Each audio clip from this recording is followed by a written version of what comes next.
যেটা মনে হচ্ছে যে এই যুদ্ধ হয়তো ইরান যাকে বলা হয় পরিবেশের কারণে টিকতে পারবে না। I don't know.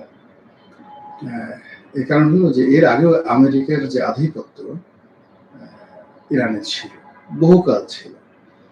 সেখানে এই যে রেজা শাহ পাহলভি, তার বাবা তিনি ছিলেন, তারপরে আবার এখন সেই রেজা শাহ পাহলভি যিনি ক্ষমতাচ্যুত হয়েছেন, তার ছেলে আমেরিকাতে বসে আছে, তিনি নিষ্পিস করছেন আসার জন্য। এটা ধরেন এই শতাব্দীর ইতিহাস। এভাবে আসলে বহুবার হয়েছে, কিন্তু এই বর্তমান যুগে যে প্রবলেমটা হবে, সেই প্রবলেমটা হবে যে ইতিমধ্যে আপনি দেখেন যে হরমুজ প্রণালী ইরান বন্ধ করে দিয়েছে, এবং সেই ইরানের হরমুজ প্রণালী বন্ধ যদি আগামী 15 দিন থাকে, 1 মাস থাকে, বিশ্বের পুরো যে জ্বালানি সিকিউরিটি, সেই জ্বালানি সিকিউরিটিটা তছনছ হয়ে যাবে। এবং আমাদের দেশে এই যে পেট্রোলের জন্য, ডিজেলের জন্য, এলএনজির জন্য আমরা রীতিমতো হাহাকার করতে থাকি।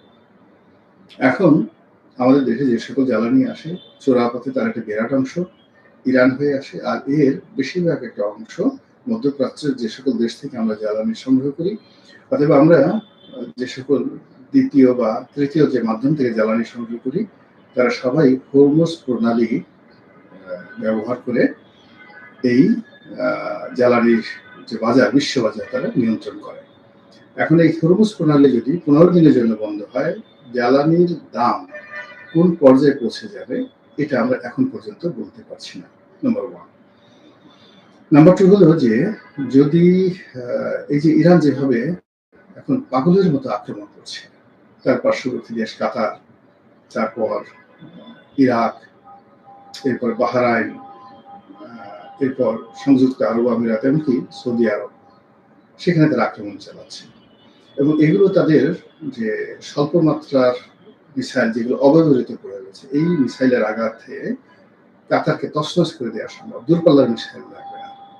এবং ইরান যখন তাদের যারা রেভলিউশনারি গার্ড, যারা ইরাক যে ভুল করেছে, সেই ভুল যদি তারা না করে, তারা যদি শেষ মরণ কামড় দেওয়ার চেষ্টা করে, মরণ কামড় দেওয়ার চেষ্টা করে তাদের যে মিসাইলগুলো রয়েছে, সেই মিসাইলগুলো যদি তারা একের পর এক তারা আক্রমণ করতে থাকে, পার্শ্ববর্তী দেশ সময় পুরো মধ্যপ্রাচ্যের মানচিত্র চেঞ্জ হয়ে গেল। এক। দ্বিতীয়ত হলো যে তারা পার্শ্ববর্তী কুয়েত, ইরাক এবং অন্যান্য যে জায়গাগুলো আছে, তাদের সীমান্ত যে দেশগুলো আছে, সেই জায়গাতে যদি তারা স্থল বাহিনীর অভিযান চালায়, তাহলে মধ্যপ্রাচ্যে, পুরো মধ্যপ্রাচ্যে যুদ্ধ ছড়িয়ে পড়বে এবং এটা রীতিমতো গৃহযুদ্ধে রূপান্তরিত হবে। এরপর ইরানের যে প্রক্সি সংগঠনগুলো রয়েছে, হিজবুল্লাহ রয়েছে, হুতি রয়েছে, তো এই সংগঠনগুলো যদি এই মুহূর্তে অ্যাক্টিভ হয়ে যায় এবং তারা আবার সেই গেরিলা যুদ্ধ শুরু করে, তাহলে এই পুরো মধ্যপ্রাচ্যের একটি রাজপ্রাসাদ অক্ষত থাকবে না। অন্যদিকে মুসলিম যে সেন্টিমেন্টটা রয়েছে, আমরা দেখলাম যে আয়াতুল্লাহ আলী খামেনির এই হত্যাকাণ্ডের পর ইরানের পাকিস্তানের যা শিয়া মুসলিম সম্প্রদায় রয়েছেন, তারা সেই মার্কিন কনসুলেট অফিস সেটা আক্রমণ করেছেন।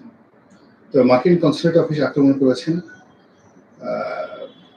এটা যদি বাড়তে থাকে, এটা যদি এশিয়ার অন্যান্য দেশগুলো, মুসলিম দেশগুলোতে এই ঘটনাটা ঘটতে থাকে, অর্থাৎ ইন্দোনেশিয়াতে, মালয়েশিয়াতে, এমনকি আমাদের দেশে যদি এই ঘটনাগুলো ঘটতে থাকে, এইগুলো নিয়ন্ত্রণ করার ক্ষমতা সংশ্লিষ্ট রাষ্ট্র সমূহের নেই। এবং এই একটা হযবরল অবস্থার মধ্যে এখন এমনিতে ইউরোপ এবং আমেরিকা তারা অনেকটা অর্থনীতিতে দেউলিয়া হয়ে পড়েছে। এই 3-4 দিন আগে টেলিভিশনে একটা অনুষ্ঠান দেখছিলাম যে একজন, যাকে বলা হয় ফিনল্যান্ডের অধিবাসী, তিনি বাংলাদেশে চলে এসেছেন। তো তিনি স্ত্রী পুত্র সন্তান সন্ততি নিয়ে দীর্ঘদিন ফিনল্যান্ডে থাকতেন। তো এয়ারপোর্ট থেকে জিজ্ঞেস করা হলো যে আপনি ফিনল্যান্ড থেকে চলে এলেন কেন বাংলাদেশে? তিনি বললেন যে ওখানকার অর্থনৈতিক অবস্থা এমন খারাপ যে একজনের ইনকাম দিয়ে পরিবার পরিজন মেনটেন করা সম্ভব না, এই জন্য অনেক আগে আমি আমার স্ত্রী পুত্র সন্তান সন্ততিকে দেশে পাঠিয়ে দিয়েছিলাম। এখন পরিস্থিতি এত খারাপ হয়েছে যে আমি একা থাকবো এবং নিজের উপার্জন দিয়ে নিজের পেট চালাবো, এই অবস্থা এখন ফিনল্যান্ডের নেই। যদিও ফিনল্যান্ড পৃথিবীর সবচেয়ে শান্তিপূর্ণ দেশ, সবচেয়ে অর্থনৈতিকভাবে একটি সুসংহত দেশ, কিন্তু সেই দেশের এই 3-4 দিন আগে খবর হলো এটা। তো এর উপর যদি ইরানের এই যুদ্ধ, আমেরিকার এই যুদ্ধ ইউরোপের বাজারের উপর ছাপ পড়ে, আমাদের গার্মেন্টস ব্যবসা কি হবে, আমাদের এক্সপোর্টের কি হবে, আমাদের আমদানির কি হবে, আমাদের এই মধ্যপ্রাচ্যে যদি যুদ্ধ শুরু হয়ে যায় এবং একমাত্র মধ্যপ্রাচ্যের দেশগুলোতে এই মুহূর্তে 1 কোটি লোক যারা কাজকর্ম করছেন তারা যে রেমিটেন্স পাঠাচ্ছেন, সেই রেমিটেন্সের উপরে কিন্তু সরকার টিকে আছে। আমাদের লোকাল অন্য কোনো আয় রোজগার নেই। তো মধ্যপ্রাচ্যের দেশগুলোতেই যদি যুদ্ধ চলতে থাকে দীর্ঘমেয়াদে, সেক্ষেত্রে আমাদের ওখানে যারা প্রবাসী ভাই আছেন তারা সেখানে সুখে শান্তি থাকতে পারবে না। তাদের অনেকের বেতন ছাড়া সেখানে কাজ করতে হবে, অনেকে চলে আসতে হবে এবং আমরা এমনিতেই মানে প্রায় 23 লক্ষ কোটি বা 23.5 লক্ষ কোটি টাকা ঋণের মধ্যে আছি। শেখ হাসিনার জামানাতে যে ঋণ ছিল সেই ঋণ গত 17 মাসে কি পরিমাণে যে বেড়েছে এবং আমাদের রিজার্ভের অবস্থা যে কি হয়েছে এটা আমরা আসলে কেউ বলতে পারি না। তো তার উপরে যদি আবার এই যুদ্ধ প্রলম্বিত হয় তাহলে জনাব তারেক রহমান সাহেবের যে সরকার, এই সরকার এই দায় কিভাবে মেটাবেন? তিনি তো সবে মাত্র 17 বছর করে আসলেন, এখনো প্রশাসন বলেন, জনগণ বলেন, তার সঙ্গে এখনো পর্যন্ত সম্পর্কটা ওইভাবে হয়নি। একেবারে যাকে বলা হয় বাসর, যাকে বলা হয় স্বপ্ন বাসরও না, ঠিক অনেকটা হানিমুন পিরিয়ড চলছে, ফার্স্ট নাইট সরকারের। এখনো পর্যন্ত জামাতের ক্ষমতা, এখনো পর্যন্ত বিএনপির ক্ষমতা, এখনো পর্যন্ত সেই সাবেক যে অন্তর্বর্তীকালীন সরকারের যে ক্ষমতা, এটা একটা ভারসাম্য তৈরি হয়। এখনো পর্যন্ত এনসিপি বুঝতে পারছে না যে ক্ষমতা কি তাদের হাতে আছে নাকি জনাব তারেক রহমান সাহেবের হাতে আছে। সেনাবাহিনী, পুলিশ বাহিনী, বাংলাদেশ ব্যাংক বিভিন্ন জায়গাতে র্যান্ডম